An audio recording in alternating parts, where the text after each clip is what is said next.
एक अनोखी प्रेमकथा. पुण्याच्या एका शांत गल्लीत एक सुंदरसा कॉफी हाऊस होतं, कॅफे मोनार्क. त्या कॅफेचं एक खास वैशिष्ट्य होतं की तिथं प्रत्येक टेबलावर एक छोटीशी डायरी ठेवलेली असायची, जिथं लोक आपले अनुभव, भावना आणि काही प्रेमकथा लिहायचे. त्या कॅफेमध्ये रोज येणारा एक तरुण लेखक होता, आर्यन. साधारण 28-29 वर्षाचा, गव्हाळ रंगाचा, डोळ्यामध्ये एक वेगळी चमक असलेला.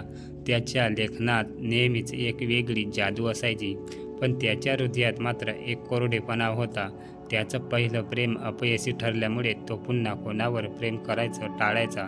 त्या कॅफेमध्येच एक दिवस एक नवीन मुलगी आली, सायली. सायलीचं व्यक्तिमत्व आकर्षक होतं. तिच्या डोळ्यामध्ये चमक होती आणि हसताना तिच्या गालावर खळी पडायची.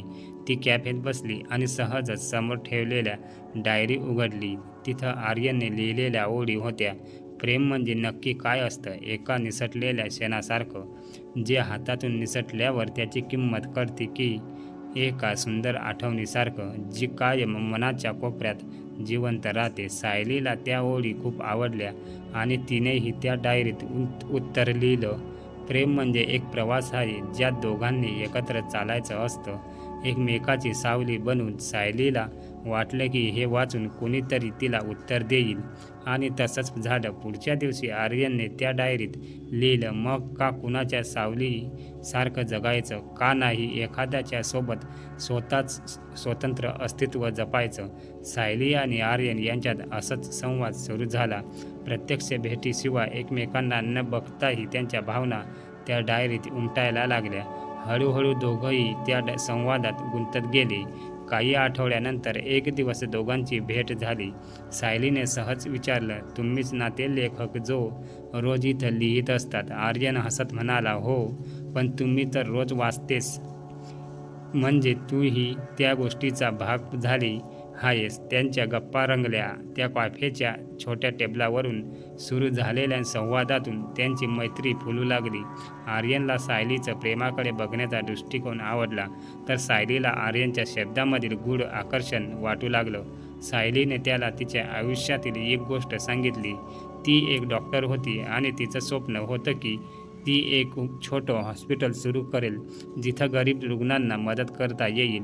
तिच्या डोळ्यातील चमक पाहून आर्यन तिच्या स्वप्नात गुंतत गेला. हळूहळू दोघांमध्ये एक वेगळं नातं तयार झालं. दोघंही प्रेमात पडले होते, पण कुणीही ते कबूल करत नव्हतं. एक दिवस सायलीच्या हॉस्पिटलच्या कामासाठी तिला काही दिवस बाहेरगावी जावं लागलं. त्या वेगळ्या दिवसात आर्यनला जाणवलं की सायली नसताना त्याचं आयुष्य अपूर्ण वाटतंय. त्याने ठरवलं की तिला परतल्यावर तो तिच्या समोर आपली भावना व्यक्त करणार. सायली परतली तेव्हा तो तिला घेऊन तिच्या आवडत्या ठिकाणी गेला, कॅफे मोनार्क. तिथल्या डायरीत त्याने एक पत्र लिहिलं, सायली, कधी कधी आपण एखाद्या व्यक्तीला किती आवडतो हे उशिरा समजतं. तुझ्यासोबत घालवलेला प्रत्येक क्षण माझ्यासाठी खास होता. तुला गमावायचं नाही. तुझं स्वप्न माझ्यासाठीही महत्त्वाचं आहे. तू जर माझ्या आयुष्यात यावंसं असं वाटत असेल तर उत्तर द्यायचं. सायलीने ते वाचलं आणि हसली. तिने डायरीत लिहिलं, आर्यन, मी कधीच तुझ्या आयुष्यात निघून गेले नव्हते. मी फक्त वाट पाहत होते की तू हे बोलावंस. त्या दिवसापासून त्यांची प्रेमकथा अधिक सुंदर झाली. आर्यनने सायलीच्या स्वप्नात साथ दिली आणि दोघांनी मिळून तिचं हॉस्पिटल सुरू केलं. प्रेमाची खरी जादू हीच असते, एकमेकांच्या स्वप्नांना पूर्तता देणं. त्या कॅफे मोनार्कमधल्या डायरीत अजूनही प्रेमकथा लिहिल्या जातात, पण आर्यन आणि सायलीची कथा सर्वात खास ठरली. दोन